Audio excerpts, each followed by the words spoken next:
Bueno, bienvenidos de nuevo, ya con el azúcar un poquito más en su sitio, ya a estas horas de la mañana. Vamos a continuar con las jornadas y el primero en seguir con las mismas va a ser Fernando Estévez, que hará un repaso a los últimos 35 años del control biológico en las EDAR de fangos activos. Fernando lo conocéis la gran mayoría del público, comenzó a depurar en Madrid, se pasó a Barcelona, aterrizó en Sevilla. Es doctor en Ciencias Químicas y profesor de numerosos másters, preside la Comisión Quinta de AEAS y fue coordinador durante mucho tiempo del grupo de trabajo de reutilización en la propia Comisión Quinta de AEAS. Así que, sin más presentación, Fernando. Buenos días, gracias por estar aquí. Cuando estaba haciendo Sergio la presentación realmente pensaba que me había equivocado, porque no encajaba en ningún grupo de expertos de los que estaba diciendo, expertos de tal, ¿verdad? Y pues me he debido de equivocar. Luego ya lo he entendido, ¿no? Después de estas dos interesantes ponencias, convenía meter una ponencia más tranquilita y más suave para que sepa. O sea, que lo he entendido perfectamente. Bueno, así lo asumo, ¿no? En cualquier caso, la preocupación que he tenido durante, iba a decir larga vida, pero es así, ha sido siempre, en el aspecto en que estamos hablando hoy, en aplicar la microbiología en lo más práctico posible al tratamiento, al funcionamiento de una EDAR. Si estamos hablando de fangos activos, que es básicamente lo que vamos a hablar, y los fangos activos son microorganismos, pues entonces depende de nuestras alianzas, si son buenas o no son buenas con los microorganismos, vamos a tener éxito mayor o menor, y eso es lo que interesa. Así que agradeceros, sobre todo a Sergio, el que me haya llamado y os pueda dar el rollo. Como veis, estoy un poco nervioso, a pesar de los años que llevo, soy como los malos actores, que siempre se ponen nerviosos. Eso es bueno, porque los mantienen un poco despiertos, y yo lo que voy a intentar es que mi rollo no sea demasiado pesado para que vea cabezas que dan así unos golpes. Comentaba con alguno de vosotros que conseguí que en la última ponencia el 99% no se quedara dormido, o sea que voy a ver si lo consigo. Bien, después de esto así tan alegre y sencillo, poner esta primera diapositiva entra un poco de cangui, ¿no? ¿Y por qué la he sacado? Bueno, para que veáis primero que la preocupación por las aguas residuales no es exclusivamente de España y los ríos nuestros tampoco están tan mal como lo parecen. Fijaros cómo estaba el Támesis en Londres. Bueno, vamos a suponer que es un poco exagerado, pero fijaros ya incluso el título de la diapositiva, que está sacada de un periódico del año 1858. Afortunadamente no fue todo a mal, sino que mejoró. Bueno, pues con esta introducción un poco de resumen, os digo de lo que vamos a ver, ¿no? Vamos a hablar un poco de fangos activos, del pasado más reciente en España, el más reciente el que he vivido yo, son 30 y tantos, 30 y muchos años, y os voy a hablar en primera persona de lo que he vivido. Sistemas de control, no vamos a entrar porque entonces necesitaríamos una sola mañana para hablar de los sistemas de control. Voy a pasar por encima de ellos, un tema que para mí es muy importante, como es la formación en fangos activos, tanto en España como en Europa. Luego vamos a ver algunas publicaciones, lógicamente llevando el agua a mi molino, pero como tenéis un texto adicional de alrededor de unas 30 y tantas, 40 páginas, pues ahí podéis ampliar, y ahí sí que pongo la bibliografía toda detallada, no solamente la nuestra. Y luego hago una pequeña reseña sobre los 3 planes de saneamiento que el presidente de la mesa ha detallado perfectamente en los que he trabajado, ¿no? Madrid, Barcelona, Sevilla, y si hay alguien de Reus, que me perdone, pero hago una pequeña referencia a Reus. ¿Hay alguien de Reus? No. La primera experiencia que tuve así, yo, en la mili es una cosa que se hacía antes,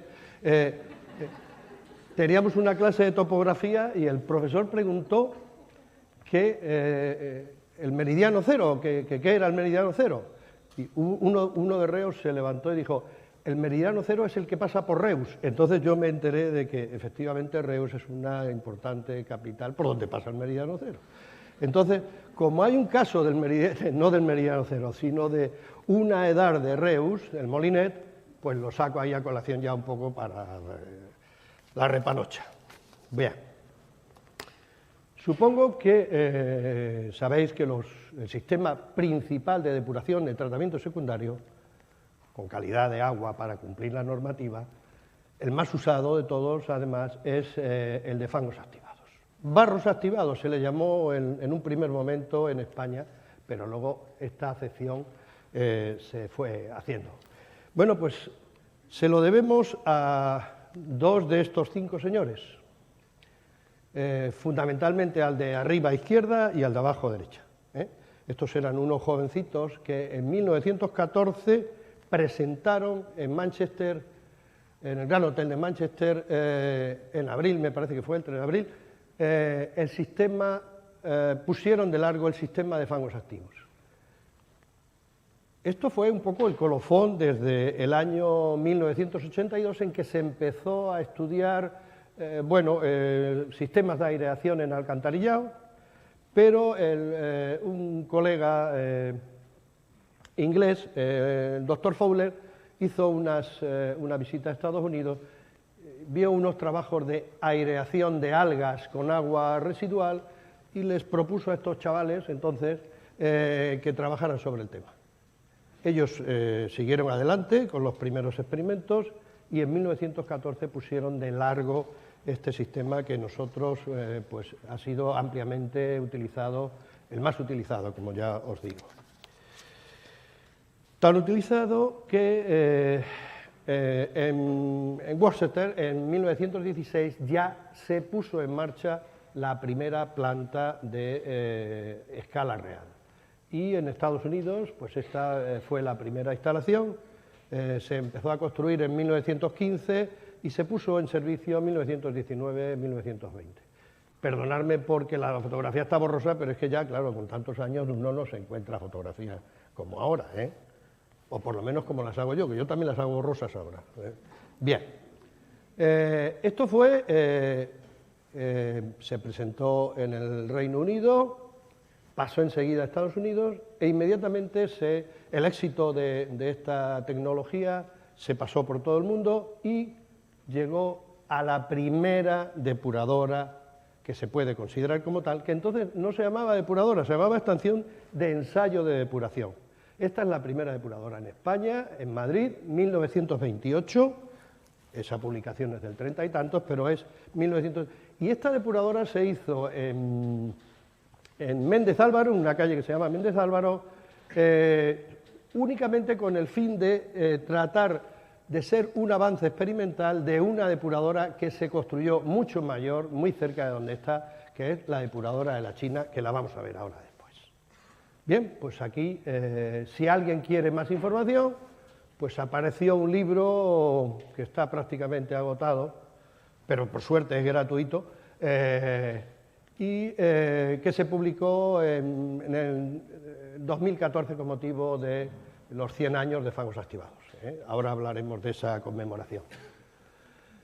Bien, pues esto ha sido un poco el pasado más remoto, ¿no? En España, fijaros, he sacado el Mercedes de nuestros primeros tiempos, el Olympus BH2, yo creo que alguno todavía lo tiene, es un clásico y es una preciosidad. Evidentemente, ahora hay mejores ópticas, está clarísimo, mejores técnicas, pero este era nuestro Mercedes en el año 84 y sobrevivió prácticamente hasta el año 2000. O sea que, ojo, también hemos utilizado algunos, ahora veréis, microscopios que no tenían platina móvil, había que moverlo con el dedito, sin iluminación, por supuesto, etcétera, etcétera, etcétera. Bien. Bueno, estas son una de mis primeras anotaciones, estamos hablando de 1986, probablemente alguno de vosotros no habíais nacido, no quiere decir nada, fijaros que eran las primeras anotaciones de alguien que no tenía ni idea, como ahora, pero un poquito más joven. Bien, por suerte, Unos cuantos años después, ha habido alguien en la familia que ha seguido adelante. Hay 30 años prácticamente de diferencia entre un caso y el otro, ¿no? Bien. En todos estos años, ¿qué ha ocurrido? Bueno, pues en 1989, con el doctor Humbert Salvador, de la Universidad de Barcelona, intentamos sacar, trabajaba entonces en EMSA, un índice de diversidad de microorganismos. Nuestro jefe, que era un ingeniero de caminos, pues prácticamente quería saber, en función del número de microorganismos, si había que cerrar más o cerrar menos la purga. O sea, con esa mente tan ingenieril era lo que buscábamos, y bueno, pues lo conseguimos a medias, pero estamos hablando del año 1989. En 1991 el Ayuntamiento de Madrid empezó a trabajar con informes sobre bioindicación. Las empresas explotadoras teníamos que hacer unos informes de bioindicación, o si podéis imaginar que casi eran a toro pasado, casi rellenar los papeles, pero entonces empezó a funcionar el tema de los informes de bioindicación. En 1996 pues, tuvimos una jornada, para mí la más bonita, en el Ayuntamiento de Madrid, con una abundantísima documentación que tuvimos que recopilar, porque la documentación entonces no estaba como ahora. Estamos hablando del 96, ¿eh? Teníamos que sacar fotocopias a base de fotocopias y obtener una publicación extranjera, pues prácticamente era como tener enchufe entre los 4 o 5 expertos que había en las universidades, ¿no? Y en 1997, hartos un poco de tener diferentes criterios en las observaciones, cómo hacer las observaciones microscópicas, cómo hacer los contajes o los conteos, cómo hacer una serie de informes, elaboramos un pequeño librito muy majo que, aparte de tener análisis físico-químicos, en lo que yo conozco de lengua española, era el primer recopilatorio de técnicas de laboratorio para observación de fangos activados, en 1990. Os he puesto también en la documentación, bueno, la principal bibliografía que yo he utilizado, tanto la más entrañable, que lógicamente ya muchas de ellas no están disponibles, como la más habitual, ¿no? Y lo tenéis en la publicación. Bien, vamos para adelante. Bien, hablando de los sistemas de control actuales. Yo ya no soy jefe de planta, ¿no? Ya he pasado esa etapa tan estupenda, pero cuando yo tenía que hacer informes para el jefe de planta se sonreía diciendo, pero vamos a ver, ¿esto para qué vale? Aparte de que para que tú trabajes unas horas y mires por el canutito, ¿para qué vale? Y hombre, nosotros le decíamos, bueno, hombre, esto es un indicativo de la biofauna que hay ahí, pues bueno, podemos saber cómo la evolución, pero realmente no lo convencíamos, no éramos capaces de... Y las técnicas que había eran más daban unos resultados más confirmativos, es decir, el agua sale bien porque hay estos bichos, esa era la confirmación. El agua sale mal porque no hay estos bichos, era una cuestión como a posteriori, ¿no? Voy fatal. Afortunadamente, luego han venido unas técnicas más cualificadas, por ejemplo, en filamentos, la técnica FIS, aunque yo sigo siendo, lo hablaba con alguno de los asistentes, partidario de que donde haya una buena observación in vivo de filamentos, pues lo demás, para la explotación de una EDAR, no lo necesitamos, en mi entender, ¿no? También tener en cuenta una cosa, creo que más del 75% de los problemas relacionados con el comportamiento del fango activo en la EDAR los provocamos en el interior de la EDAR. No me tiréis tomates, por favor. No vienen impuestos por fuera, no son problemática de los vertidos. Hay algunos que sí, claro, que son de los vertidos, obviamente, pero no todos. Yo creo que menos del 25% son los que son de agentes externos. ¿Y entonces a qué se debe? ¿A qué se debe? A que manejamos los 2 o 3 parámetros principales de una forma inadecuada. No os diré ahora mismo los parámetros principales cuáles son, porque lo vamos a ver más adelante. ¿Cuál es mi punto de vista? Mi punto de vista es que las técnicas tienen que evolucionar a aspectos más preventivos y evolutivos. Algo parecido a lo que ha ocurrido con el mantenimiento de equipos electromecánicos. Los equipos electromecánicos antiguamente eran correctivos, se estropeaban. Ahora no se entiende un mantenimiento sin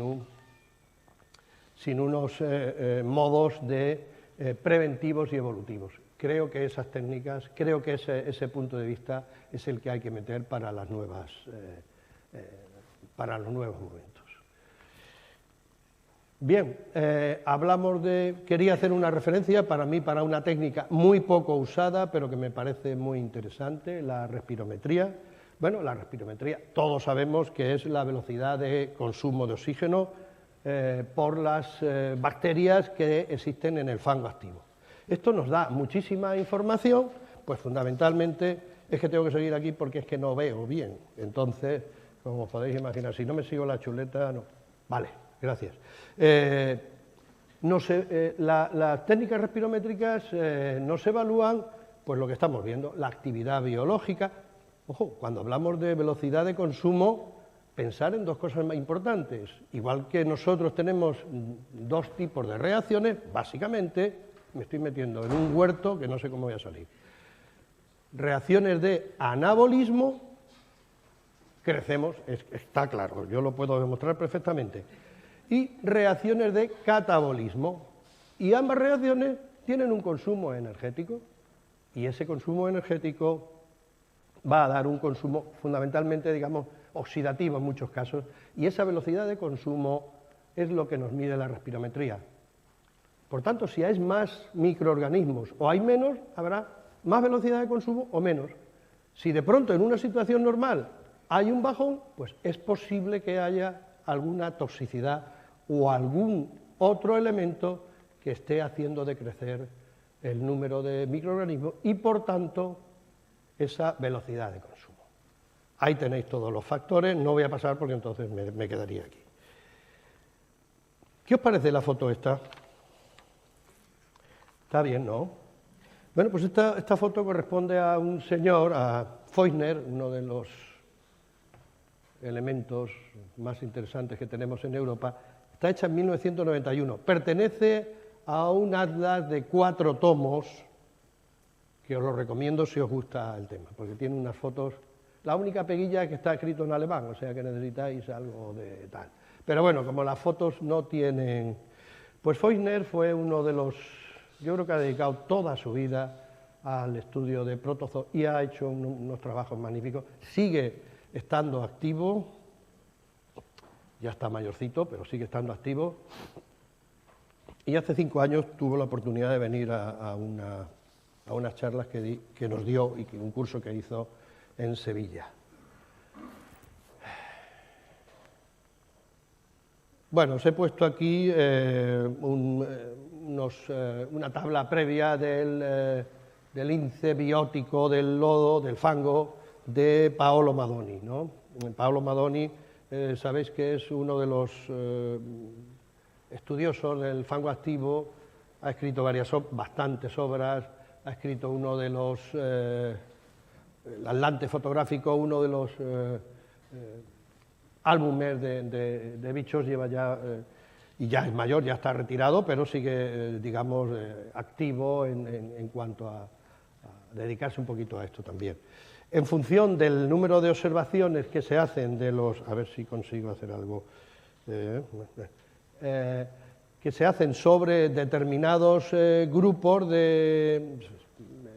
la publicación es antigua, me parece que es del año 90 y algo, 94, y en función de la clasificación de nadadores, de sésiles y de reptantes, pues en función de la abundancia y el número de individuos en una cámara de Fuchs-Rosenthal que se observan, se clasifican determinados grupos y en función de esos grupos se confirma el índice biótico del lodo y es la calidad de agua tratada, siempre y cuando exista una buena sedimentación.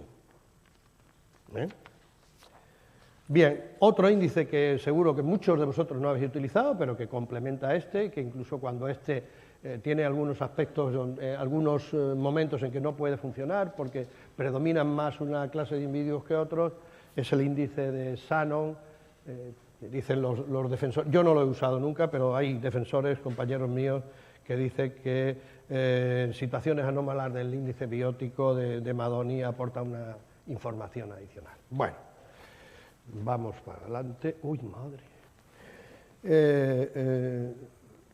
Si no hay un control adecuado, pues esto es lo que nos puede ocurrir. Esta está sacada de uno de nuestros expertos nacionales, de Andrés Zornoza. Sí, esto nos ha ocurrido a muchos, ¿verdad? Cuando lo he agregado digo, uy, madre. Bueno, esto también nos ha ocurrido, es un bulking filamentoso. Tanto del primero como de las dos anteriores, ahí está el secreto de la situación. Si nosotros trabajamos, esto es muy fácil, por lo menos de decir, si nosotros trabajamos con un ritmo, con unas cargas másicas que sean proclives a estos individuos y tenemos estos individuos, estamos haciendo que se desarrollen en las condiciones óptimas. Las bacterias filamentosas son unas grandes colaboradoras nuestras, unas grandes filtradoras, son unas grandes asimiladoras, pero si les dejamos que estén, bueno, como a nuestros hijos, si les permitimos todo, pues se adueñan de la situación. Es un poco así, ¿no? Gracias. Y se trata de, si es posible, trabajar a cargas másicas donde impidamos que esos microorganismos filamentosos puedan trabajar. Bueno, eso lo conocéis casi todos, es la escala de la categoría numérica de la abundancia. Aquí abro un paréntesis, uno de los problemas que tenemos, por lo menos que yo conozca, es que yo no conozco ningún método fiable, a pesar de los intentos que se han hecho, algunos de ellos incluso propios, de ver el contagio, los metros de filamento por mililitro para hacernos una idea, pero claro, muchos, pocos, algunos, es una clasificación que luego se ajusta mucho, se puede ajustar, pero es un poco sui generis, ¿no? Bien, aquí he cometido un error, pero iba a hacer la pregunta de cuál es el error y la digo ahora. Uno de los problemas que tenemos los explotadores es, fijaros si es sencillo, confundir la turbidez con los sólidos en suspensión. No tiene nada que ver. Un agua puede estar estupendamente depurada y tener un chorro de sólidos en suspensión. Hay una mala sedimentación, pero lo que es la adecuo disuelta está perfecta. Si tenemos luego una mala sedimentación, tendremos sólidos. No son de 45 micras, ojalá fueran de 45 micras, entonces vamos, pasaba hasta yo, bueno, un poquito menos. La turbidez se debe a la materia disuelta que no ha sido asimilada, y es justo lo que pretende el sistema de fangos activados. Por tanto, si tenemos turbidez, después de filtrar por 0,45 micras, ojo, es que el sistema biológico no ha funcionado correctamente. Debemos de tener indicadores que nos lo estén diciendo. Y si tenemos en sólido de suspensión, y una vez que filtramos el agua está clara, tenemos un problema de sedimentación. Fácil. Bueno, ahí tenemos un bulking, un ejemplo, en una lechería, con una dosificación, yo no soy partidario de eso, pero quería sacar este tema también, con sulfato amónico. El agua está turbia, pero no está tan exageradamente ahí. Y bueno, esto es se me ocurrió el otro día ya, para que veáis que todavía entre los colegas pues nos intercambiamos, nos preguntamos, oye, ¿cómo hago esto? ¿Cómo hago lo otro? ¿No? Bien, la formación sobre fangos activos. No sé si alguien conocerá estas curvas. Son muy interesantes, por eso os las he puesto. No me voy a parar en ellas porque tardaría los 10 o 7 minutos que me quedan. Es la relación de, fijaros, aquí tengo rendimiento con carga másica, que es esta. Necesidades de oxígeno frente a carga másica. Producción de sólidos volátiles frente a carga másica. Índice volumétrico frente a carga másica. Son de 1969. Yo las sigo utilizando, ojo, no al milímetro, sino para hacerme una idea. Yo creo que son muy interesantes, os vais a hacer un lío y por lo menos vais a estar entretenidos unas cuantas horas hasta entenderlas bien, que bueno, puede ser otra actividad interesante.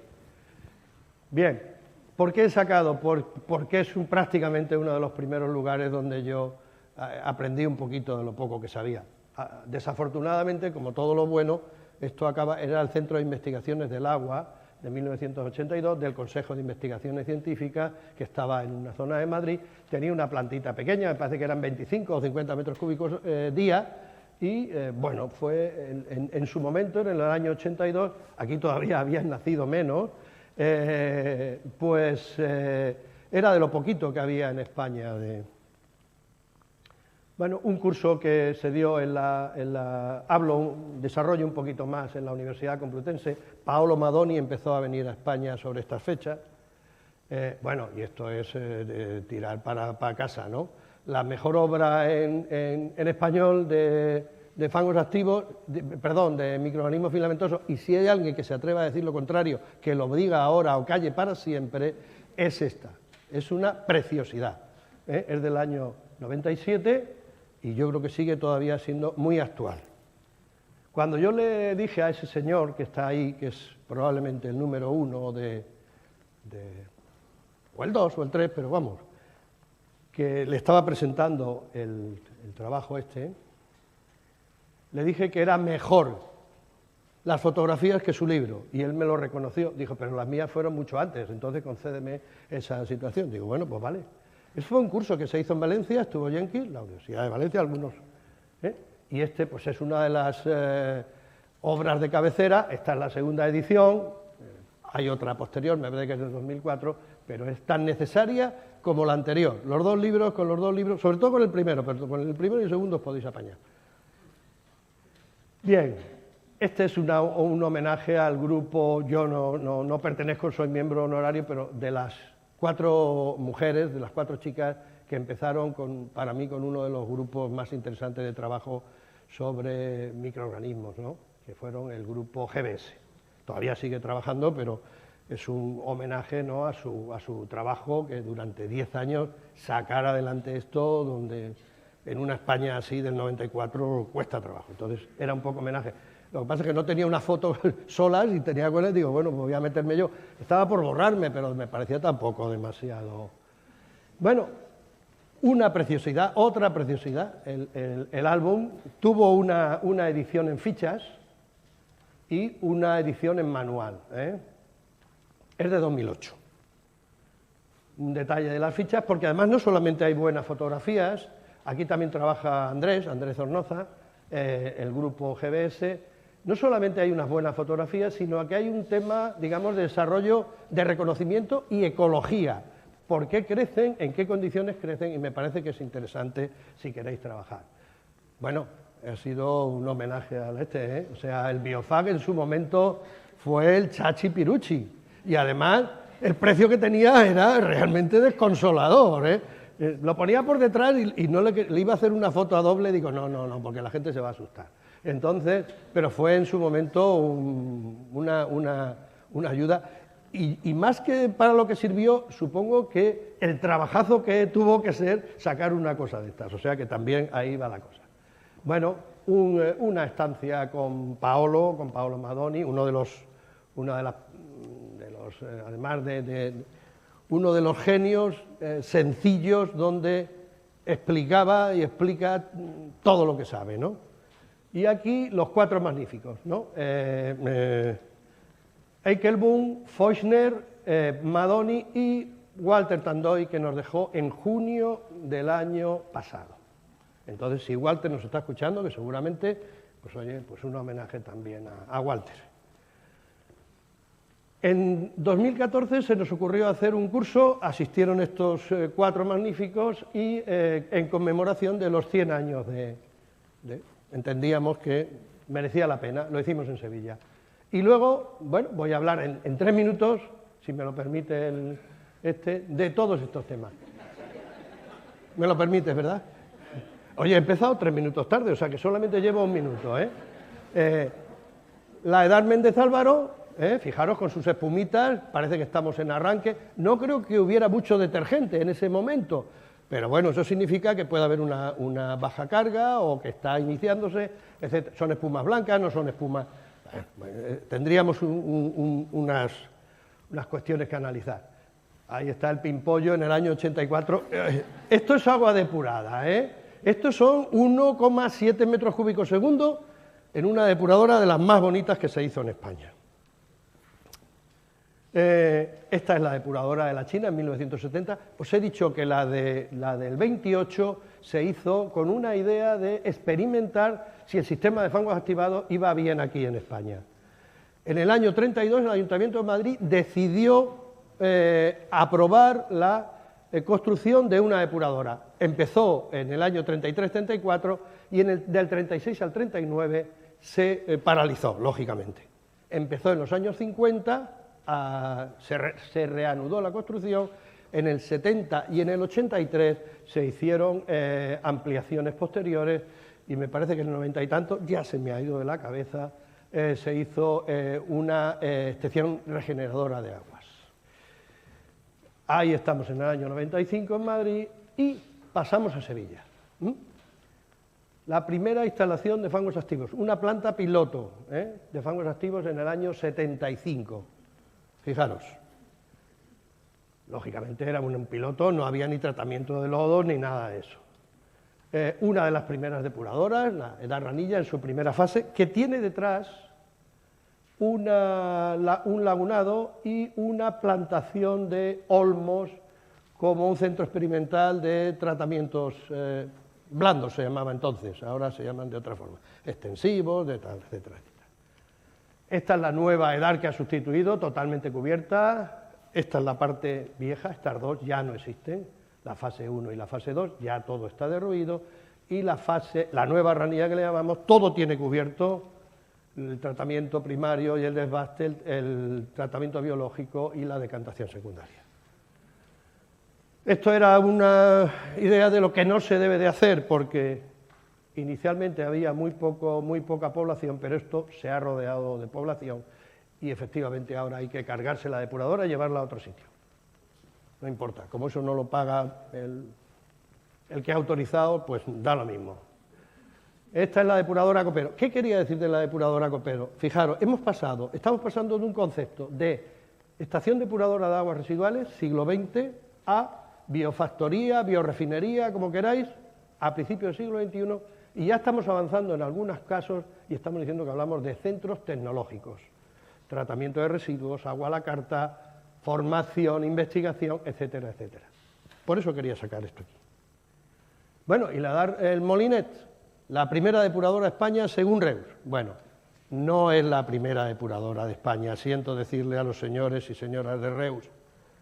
Es del año 37, es verdad, es una de las primeras, pero no es de tratamiento de fangos activos, es de tanques IMOF.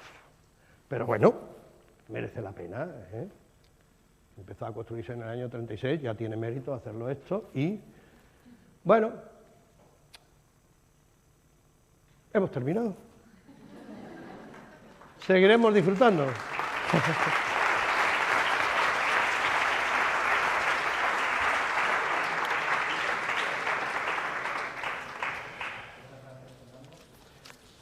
¿Se ha dormido por alguno? este repaso? No, yo he vigilado, no he oído cabezazo Vale.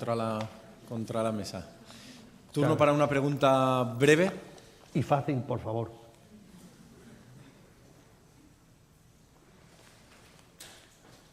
Nada. La localicidad. Pensaban que me iban a preguntar sobre el plan el tema de Barcelona, que lo he pasado porque no tenía ninguna diapositiva, pero la primera depuradora de Barcelona, del año 1965, era, porque ya se sustituyó por otra, era la de Begas. Es una pequeña población que está cerca de Gavávila de Cans y que tenía un sistema de estabilización contacto, que es de fangos activos, pero que se usa muy poco. Fue del año 65. Y en Valvidrera, otra instalación pequeña que también fue sustituida, me parece que fue del 72. Pero bueno, ya está. Así que Como no me había hecho preguntas, me he respondido yo, ¿no? Eso. Ya, pues ya no te la hago yo. Ya hablamos en la mesa hombre, redonda. no. No, tranquilo. Perfecto. Ya miramos. Muchas Muy bien, gracias. perfecto, gracias, Fernando.